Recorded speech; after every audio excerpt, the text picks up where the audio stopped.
بدأت الرحلة بتاعتي من 2014. كان عندي في الغدة الليمفاوية، خدت كيماوي وإشعاع، ومرة واحدة رد عليا تاني، ودي كانت هنا بقى بدايتي مع وحدة الزرع.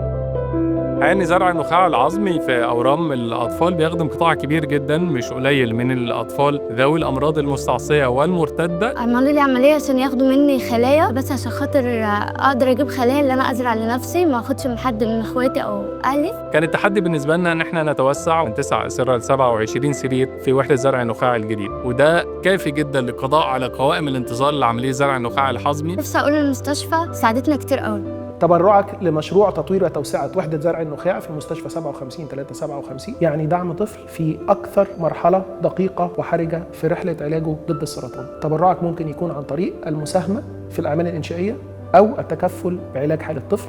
كل طرق التبرع ممكن تلاقيها على الموقع الإلكتروني الرسمي للمستشفى.